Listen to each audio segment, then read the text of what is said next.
नमस्कार दोस्तों, UP Bihar farming channel में आपका स्वागत है। दोस्तों, आज की वीडियो में हम बात करने वाले हैं जो एक हमारे पौधों के लिए जो पोषक तत्व है, माइक्रोन्यूट्रिएंट है, उसके बारे में। ये हर पौधों में कुछ ज़रूरी होती है, क्योंकि इसका अगर पूर्ति नहीं किया गया तो हमारे पौधे नुकसान हो जाते हैं। दोस्तों, इसे बोरन कहते हैं और ये अनेक कई नामों से आती है। बोरन दो कंपोजिशन परसेंटेज में आती है, एक 10%, 10.5% और एक 20%। दोस्तों, हमने जो लिया है 20% है। और ये हमारी फसल के लिए क्या ज़रूरत होती है उसके बारे में हम बात करेंगे। इसके लक्षण कब दिखाई देते हैं। दोस्तों, जब हमारे फसल के जो कुछ फलियां वाली फसल होती है उसमें दाने कम होते हैं, फलियां टेढ़े मेढ़े होते हैं, और कुछ फसल में जैसे कि फूल झड़ते हैं, पत्ते पीले दिखने लगते हैं, लाल कलर के पत्ते हो जाते हैं, कुछ ऐसे बौने दिखते हैं, घुंघराले टाइप के दिखने लगते हैं। उस समय में हमें यह ध्यान देना चाहिए कि हमारी फसल को बोरन की कमी होती है। दोस्तों, बोरन जो है एक ये माइक्रोन्यूट्रिएंट है जो हमारे कुछ ऐसे फसल जैसे कि गोभी हो गई, कद्दू हो गई, कुछ और ऐसे फसल जिसको हम जानते ज़्यादा जानकारी ज़रूरी पड़ती है, ज़्यादा ज़रूरी पड़ती है। क्योंकि अगर गोभी की फसल में अगर आप बोरन का यूज ना करते हैं तो आपकी फसल का जो जड़ होती है, जो गोभी के जड़ होते हैं गोभी के, वो नीचे से सड़ने लगते हैं और लास्ट आते आते गोभी तक भी सड़ जाते हैं। और ये कद्दू के फसल होते हैं, उसमें से जो होते हैं छोटे छोटे दाने आते हैं वो फट जाते हैं, उसके प्लांट फटने लगते हैं, कई प्रकार के इसमें बीमारी उत्पन्न होती है। अगर हम उस फसल में जैसे कि ज़मीन में डालने वाली बोरन आती है 14.5%, अगर उसका उपयोग नहीं कर सकते हैं तो आप जो हमारे हाथ में देख रहे हैं इसका स्प्रे में आप यूज कर सकते हैं। ये स्प्रे वाली बोरन है। दोस्तों, हमने इसके लक्षण बता दिए।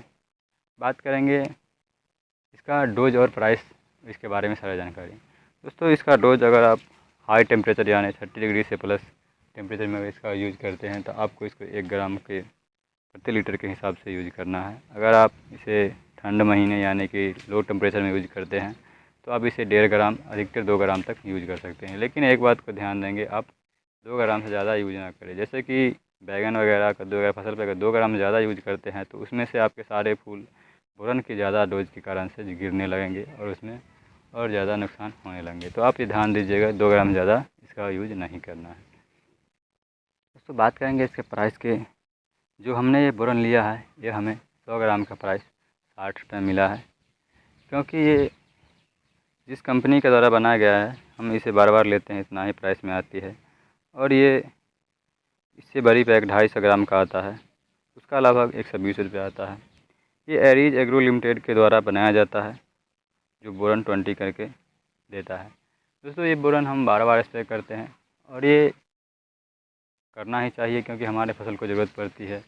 जो हमारे फसल में जो कुछ ऐसे खास न्यूट्रिएंट होते हैं उसकी पूर्ति करती है। और ये मान लीजिए कि जो हमारे फसल के हम सारे लक्षण तो बता ही दिए हैं। बात करेंगे इसकी स्थिति कि किस स्थिति में इसका किस समय में कम से कम इसका स्प्रे करना चाहिए। दोस्तों, इसकी फसल जब कम से कम 20 से 25 दिन की हो जाए तब इसका स्प्रे करना चाहिए। लेकिन जब गेहूं की फसल होती है उसे जब बाली आने लगे, फूल आने लगे, उससे पहले स्प्रे करना चाहिए। क्योंकि फूल पे स्प्रे ना करें। फूल आने का मतलब यह है कि अगर उसमें बोरन की कमी होगी तो आपके जो बाली होती है गेहूं की, उसमें दाने सही से नहीं आएंगे, अच्छे नहीं आएंगे। धान में भी वही प्रॉब्लम होती है, फूल झड़ने लगती है। इसीलिए ऐसे बोरन का उपयोग या तो स्प्रे में कर ले या तो आप ज़मीन में डाले करें, लेकिन ज़रूर करें। दोस्तों, ये बोरन सबसे अच्छी होती है, इसका स्प्रे हम बार बार करते हैं और हर फसल में करते हैं, क्योंकि हमें हर फसल लंबी समय वाली होती है और हमें इसकी ज़रूरत पड़ती है। तो दोस्तों, बोरन के बारे में हमने आपको जानकारी दी है। अगर आपको ये जानकारी पसंद आए तो हमारे चैनल को सब्सक्राइब, वीडियो को लाइक, शेयर, कमेंट ज़रूर कीजिएगा, क्योंकि इसी प्रकार की जानकारी हम आपको देते रहते हैं और आप इसे लेते रहें। धन्यवाद।